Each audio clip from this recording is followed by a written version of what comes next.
Hello everyone and welcome back to my F122 My Team career mode for the Spanish Grand Prix today in Season 2. We got through the first sentence of the intro, which is further than attempt 1 at the intro when my computer froze, not even this far in. And I had to reboot the whole thing, so that's brilliant. But anyway, we're back.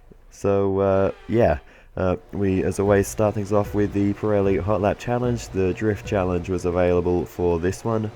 And once again, despite my lack of drifting skills, it was actually probably the easiest challenge so far. And we were able to absolutely smash the target. We only needed 6,000 points, and who knows, maybe I'm actually getting half decent at drifting because we, over the course of the just over a lap we completed, notched up almost 10,000 points. So huge haul of points. We don't get anything extra for more points beyond gold, but still a nice healthy margin over gold. But anyway, we get the $100,000 and the 1,000 acclaim, so that is grand. So cool.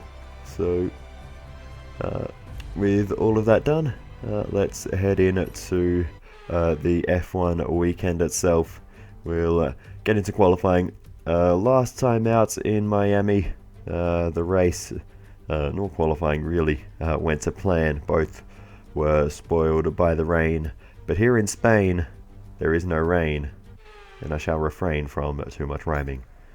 So now we shall see what we will do in terms of R&D. Oh, goodness me, I'm doing it accidentally now. We will do an upgrade to the front downforce, and here we are in terms of our overall standings. Still midway through the entire pack. We'll be fighting away with Alpine. If we can beat them today, I guess that is the target.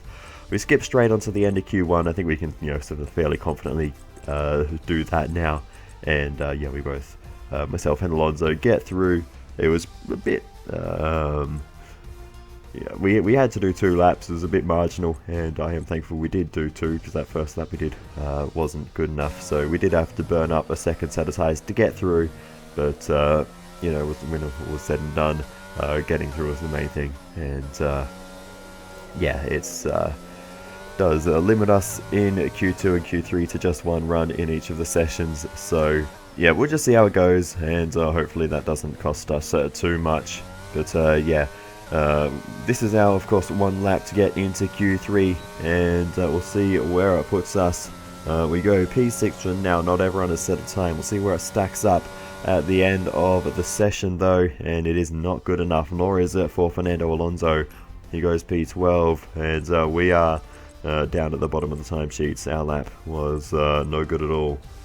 So, it's unfortunate, but anyway. That's the way it is here at Catalonia, and it's another lowly starting position for us.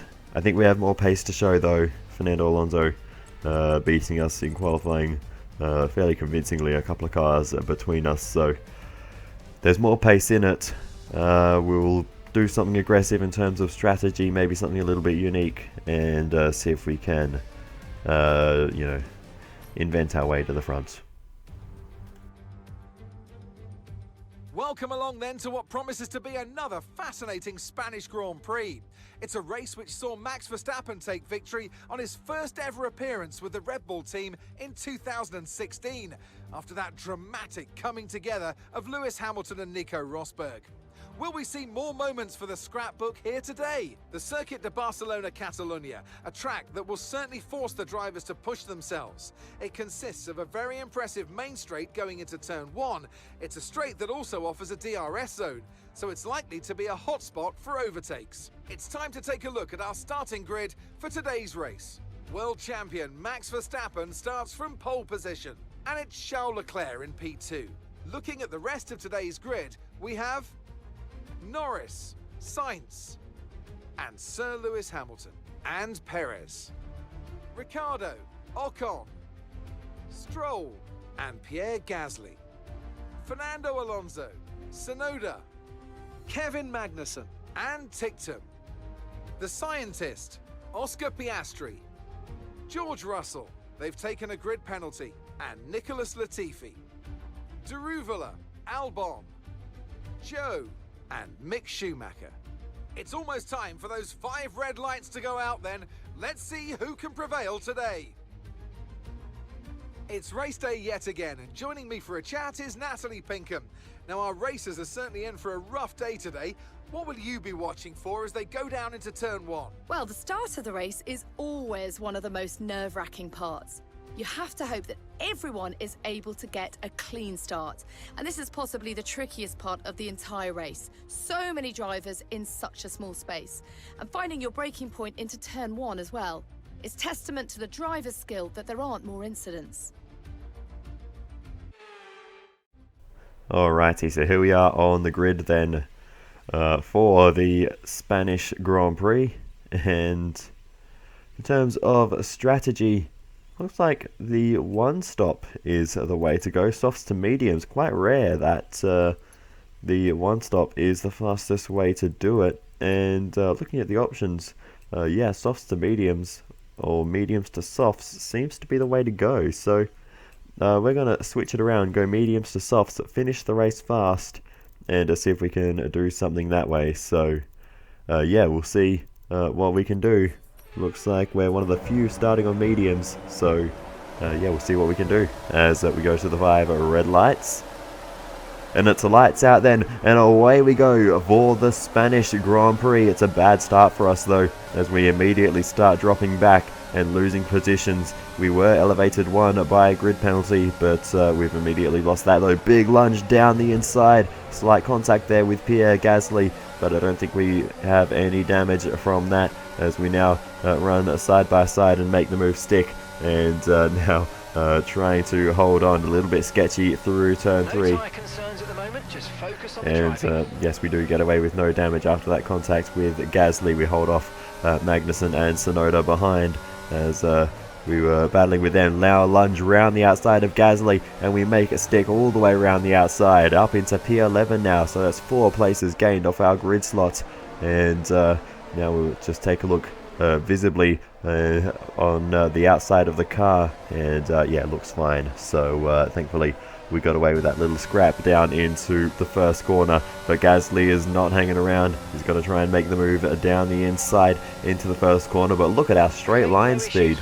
And again, checking the status of the car, because it did actually quite clumsily run over the curbs at the chicane, but thankfully we got away with it, and Gasly's not able to make the move into the first corner.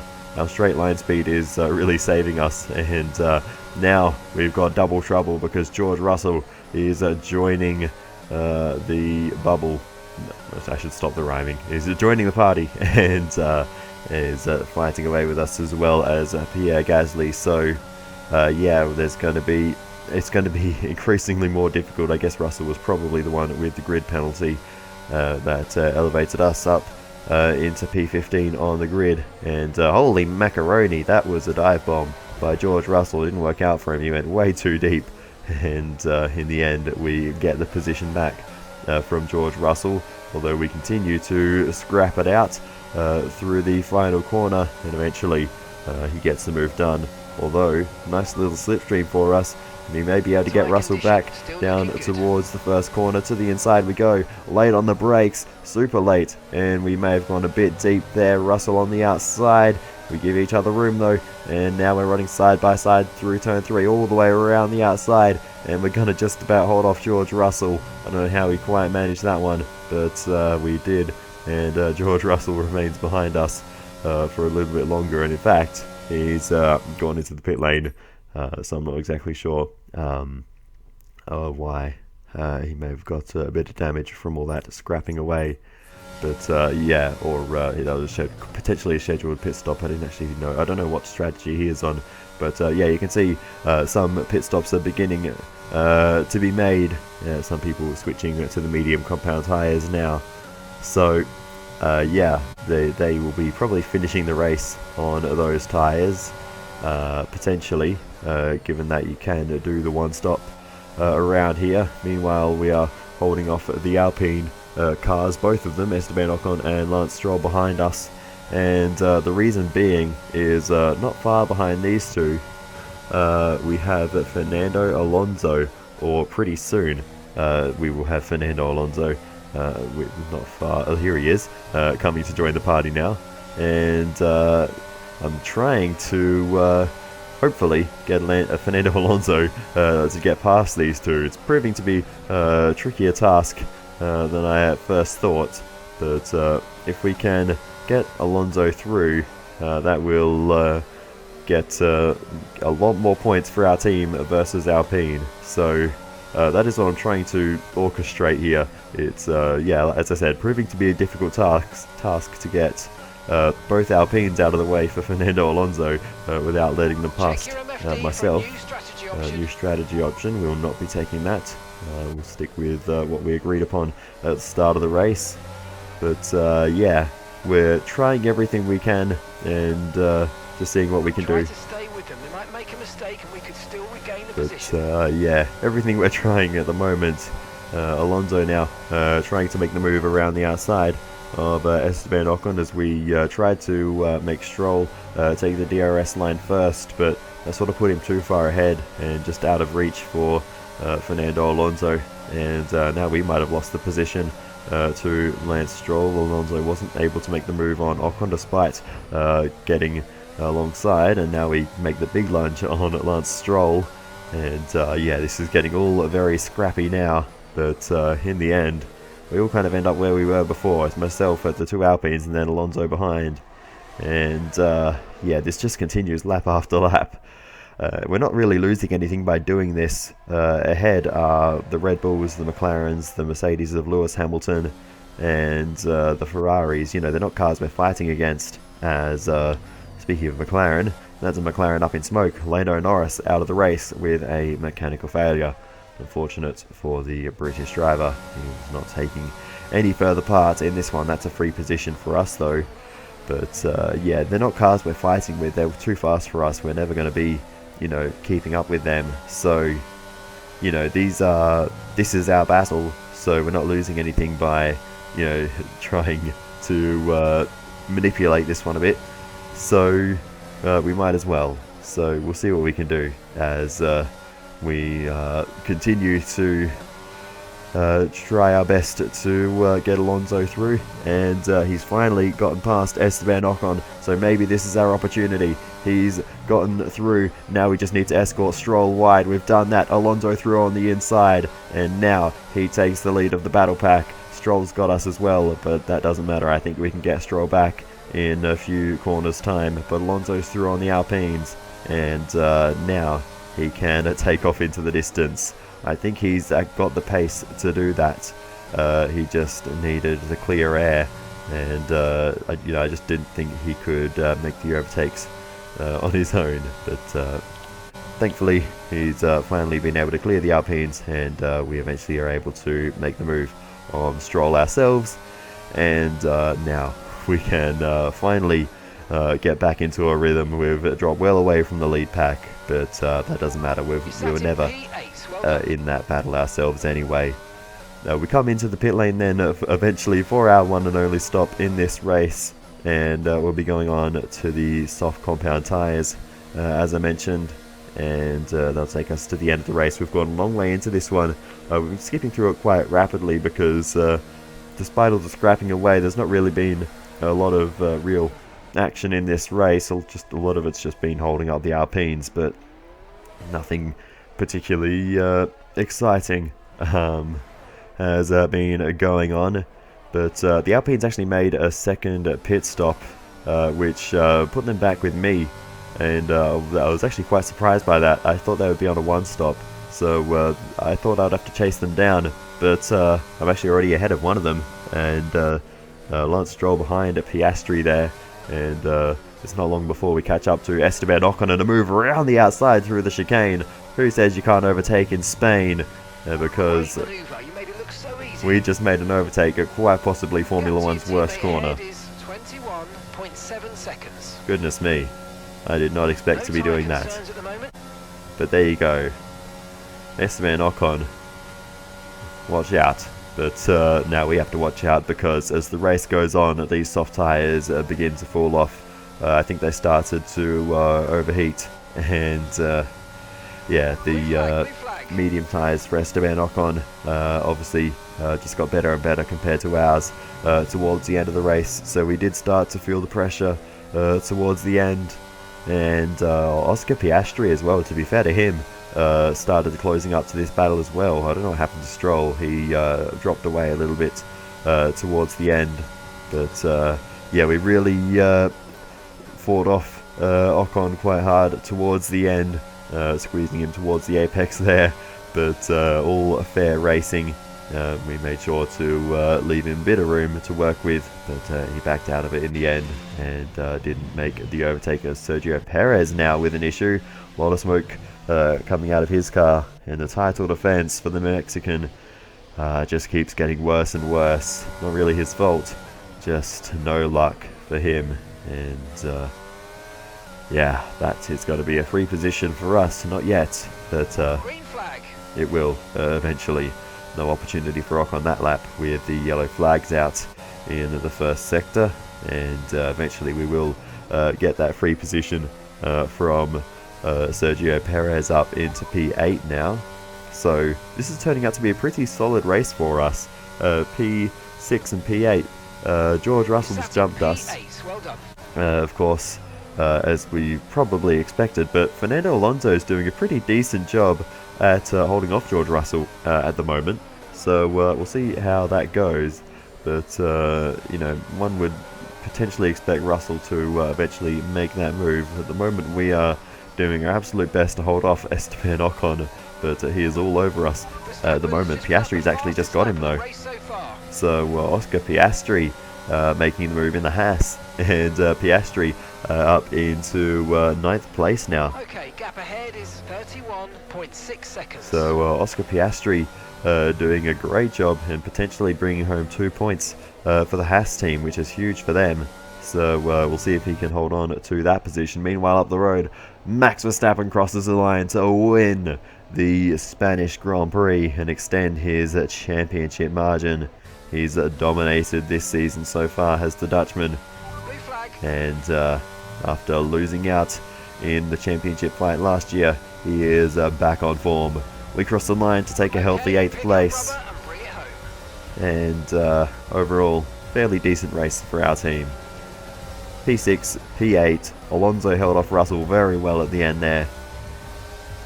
Not a bad race at all. Red Bull pulling out all the stops today. What a great win. So Natalie, what do you think helped them deliver this result? I feel consistency was probably the key today. There's being quick, and then there's being quick lap after lap after lap. If you can do that, you can capitalise on other people's errors without making many of your own. And that's an approach that can push you a long way up the field.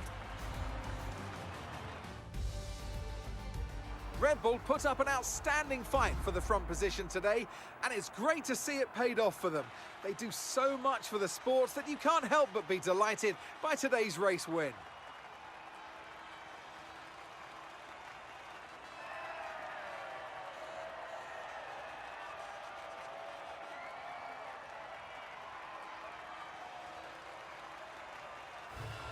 So Max Verstappen takes victory here in Spain. 2nd place goes to Carlos Sainz with Charles Leclerc in 3rd.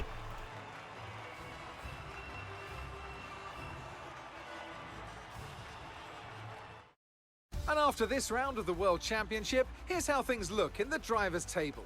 Max Verstappen should be pleased with his performance, making gains at the top of the table. Let's focus on the driver of the day. Natalie Pinkham, come on, who do you pick? There are a few contenders, but George Russell definitely stood out, I think. A really solid drive from him today, and one I'm sure the fans enjoyed. Let's move on to the constructors. Ferrari take the lead at the top of the table.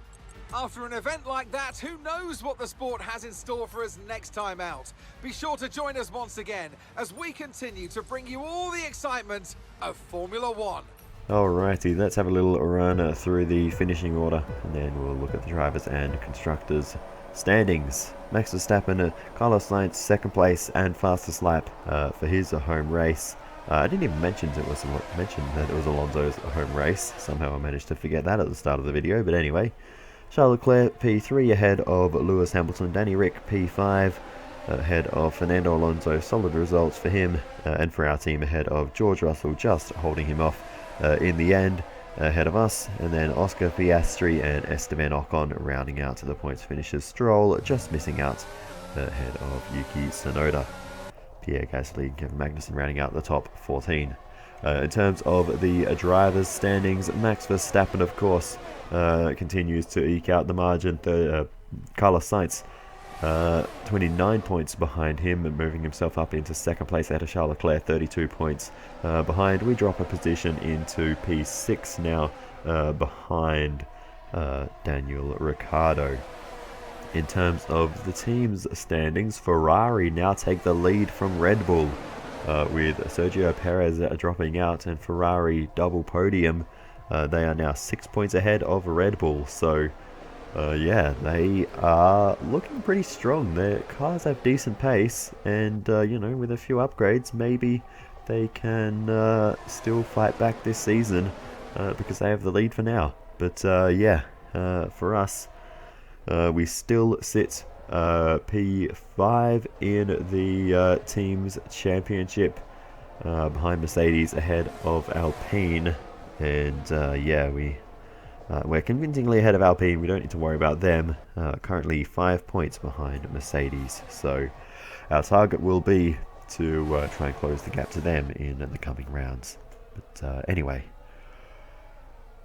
back to HQ in a moment, and on to the rest of all of that stuff, I guess. And yeah, we'll see what we can do to improve the car before the next race in Azerbaijan, and yeah, what else I guess pops up between now and then.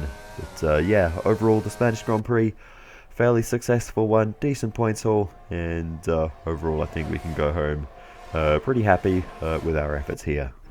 So here we go then to the end screens, and unfortunately Ricciardo beat us today, and he takes the lead in the rivalry by 2 points with only one race left in our rivalry, which will be Azerbaijan, so that's going to be tricky.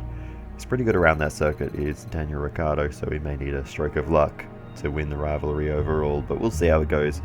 We're getting close to level 20 team acclaim, so maybe next time or the time after, who knows. But somewhat soon we will be able to unlock that fourth sponsor. Can't wait for that. That's going to be good. And we'll be hauling in the money then. But anyway, yeah, let's see what we can do when we get back to HQ. Goodness me, I'm still rhyming. And yeah, we will fill up this activity timeline a lot of time before we get to Azerbaijan, so we'll be able to do a lot of these events. And here is how we've filled up the activity timeline then.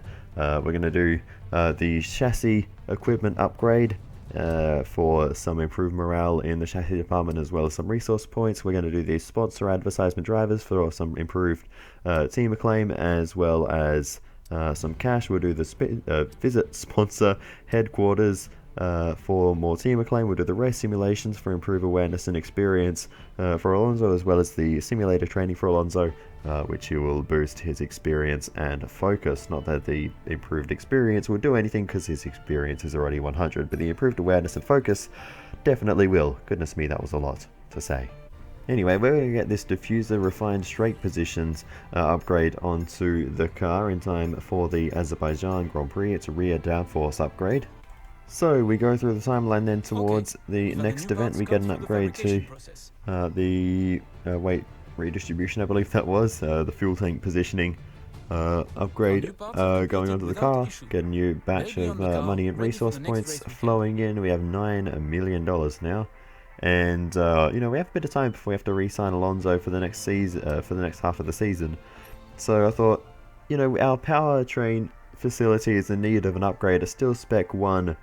So I thought, you know what, let's go for it, and we'll do that, and we'll spend the money, and we will upgrade the the build time aspect of the powertrain facility.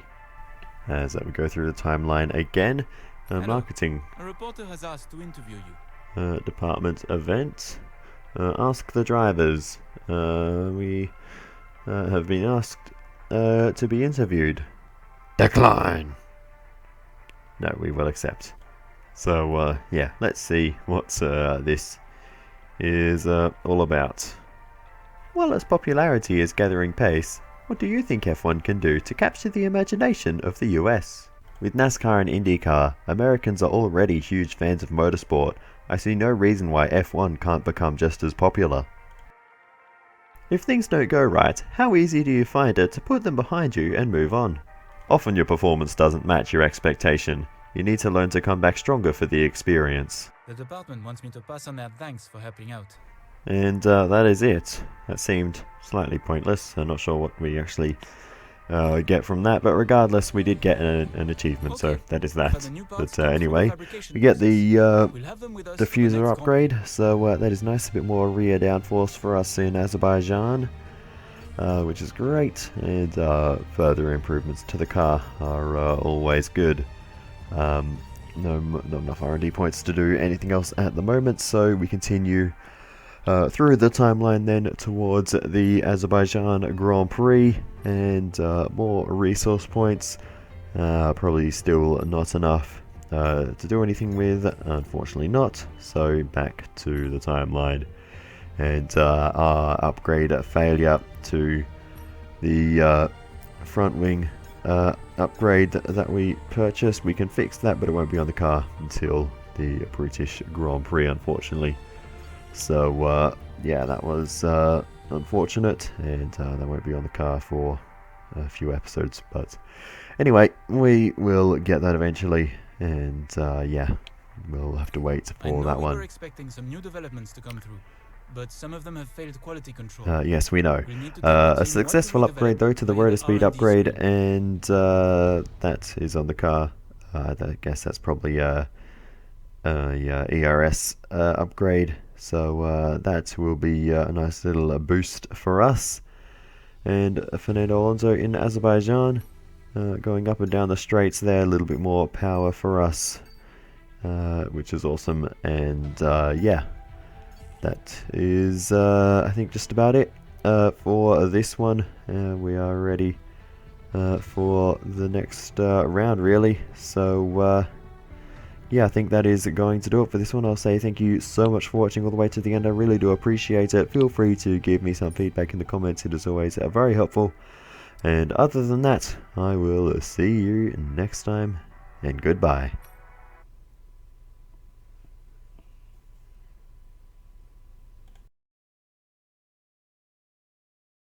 With NASCAR and IndyCar, F1 are already huge American... What? Where did that come from? That is not what that says.